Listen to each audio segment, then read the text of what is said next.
Hello guys, आज चाहिँ हामी यहाँ सुस्मिताको घरबाट सुस्मिताको घरमा आएको थियो नि त म हिजो मण्डन देउपुर।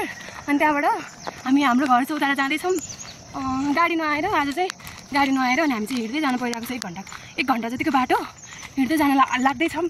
लगभग 10-15 मिनटको बाटो चाहिँ हामी हिँडिसक्यौँ। अब बाँकी भनेको त्यही आधी घन्टा जति हिँड्नुपर्ने छ। अनि त्यसपछि कुन्ता बेसीबाट गाडी लाग्छ अनि गाडीमा जान्छौँ। अनि आज हामी चाहिँ बुद्ध पार्क चौताराको बुद्ध पार्क घुम्ने प्लान बनाएका छौँ। तर घुम्छौँ कि नै हजुरहरूलाई यही ब्लगमा देखाउनेछौँ। अनि अहिले चाहिँ हामी हिँडिरहेछौँ। यहाँ बाटो हो, यहाँ हिँडिरहेछौँ। भइरहेछ झन् मेरो त चप्पल पनि चुटेर बिजोग भयो। यहाँ एउटी सिरियस भइ चाहिँ बल्ल बल्ल साथी ल्याएको, त्यही नि हिँडाउँदै ल्याउनु पऱ्यो भने सिरियस भएर बसी चाहिँ गाडी आएन यसको यो गाउँमा। अनि हिँड्नु पऱ्यो हामी सबै छ। गाडी रिस उठ्ने रहेछ के त्यो गाडी हुने मान्छेले भ्लग हेर्नु होला। अनि हामीलाई के हाम्रो कुरा सुन्नु होला। खबर त गर्नुपर्छ कमसेकम तलतिरतिर। कहाँ छ लिची? कुन हो लिचीको बोट? यो हो, हेर्न सक्नुहुन्थ्यो बोटु राम्ररी त देखेको छैन। त्यही नै लिचीको बोट हो यो चाहिँ। मलाई त रिस पनि उठिरहेको छ यसले किन मलाई हिँडाइ भनेर। उसलाई पनि म चौताराबाट जाँदाखेरि हिँडाएर लान्छु। गाइजहरू हामीले चाहिँ हिँड्दा यहाँ औँसीले पनि भेटेको छ। यसले टिप्दै छ, यसले मलाई माया गरेर लाखा भनेर टिन्दादी चाहिँ। ल गाइजहरू हामी चाहिँ अलिकति अगाडि आएको छौँ। यहाँ चाहिँ कति राम्रो गाउँ रहेछ। यति बाक्लो बस्ती रहेछ। घाट भन्ने ठाउँ छ है, सिपाघाट बजार पनि छ त्यहाँनिर। अलि राम्रो देखेको छैन, कति रमाइलो छ कि। ल है गाइजहरू हामी चाहिँ झन्डै 45 मिनट जति हिँडेर लगभग गाडी चढ्ने ठाउँमा पनि आइपुग्न लाग्यौँ। तर गाडी चाहिँ कति बेर कुर्नु पर्ने हो थाहा छैन। कस्तो झ्याउ लाग्ने यो एकतिर स्याड भएर रिस उठिरह। जे भन्दा नि हाँस्दैन, कस्तो नरमाइलो लागिरह मलाई त यो रिस आँदैछ नि। किन रिस आएको हो। ल है गाइज हामी चाहिँ मण्डन देउपुरबाट सिन्धुपाल्चोक चौताराको बुद्ध पार्क जाने 1000 सिडी आइसकेका छौँ। कतिको खुसी लागिरहेको छ तिमीलाई? एकदम खुसी लागिरहेको मलाई। पहिलोचोटि यो बाटो हिँड्न पाउँदा कस्तो अनुभव भएको छ? रमाइलो लाज चाहिँ किन मान्छेहरूलाई भेट्यो नि। ए आफन्तलाई भेटेर लाज लागिरहेको छ अरे उसको। कसलाई भेटेको चाहिँ थाहा छैन। यो 1000 सिडी हिँड्न सक्नुहुनेछ। कस्तो राम्रो। हामी गेटबाट अलिकति मात्र माथि छौँ। अनि यहाँबाट गएपछि यसरी के अरे लेफ्टतिर लागेपछि चाहिँ बुद्ध पार्क आउँछ। त्यही हो गाइजहरू। हामी चाहिँ सिडी चढेर आइकन छौँ। अझ यति धेरै छ जानुपर्ने बुद्ध पार्क जानु लाग्यो। अनि कस्तो गर्मी भएर बसेको।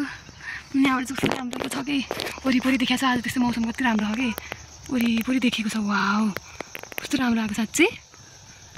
ओ माई गड आकाश त्यस्तै राम्रो भएको। चौतारा बजार चाहिँ यही हो, हेर्न सक्नुहुनेछ। गाइजहरू हामी चाहिँ यस्तो पसिना निकाल्दै आइपुग्यौँ। यहाँ छ बुद्ध पार्क। बुद्धजी यहाँ हुनुहुन्छ। अनि यो सिडी तलदेखि नै सिडी छ क्या आउनलाई चाहिँ। जाडो महिना भए त राम्रै हुन्थ्यो। गरिब महिना भएर चाहिँ यस्तो पसिना काट्दै आउनु पऱ्यो छाता ओढेर। यहाँ चाहिँ लुगा पनि चेन्ज गरिसक्यो एउटीले त बाटी छेयो। मलाई चाहिँ त्यही लुगा भिडाएर ऊ चाहिँ चेन्ज गर्दै हिँड्छ बाटो। ल हामी बुद्ध पार्कमै गएर अब पार्क देखाउँछौँ है त एकछिनमा। कति रमाइलो छ। हजुरहरू पनि को आउनु भएको छैन, आउँदा हुन्छ। अनि यहाँ तल चाहिँ लभ डाँडा पनि छ। यता अब वरिपरि जान सकिन्छ है। अब पार्कमै गएर देखाउँछ है। ल है फाइनल बुद्ध पार्कको गेटमै पनि आइपुग्यौँ। यो भिडियो चाहिँ सुस्मिताले भरे सबैलाई सेयर गर्छ अरे। अनि सेयर गरेर के भन्छौ सुस्मिता? सब्सक्राइब गरिदिनु होला। ल है हामी चाहिँ गेटबाट भित्र छिर्यौँ। ल हेर्नुहोस् यस्तो छ।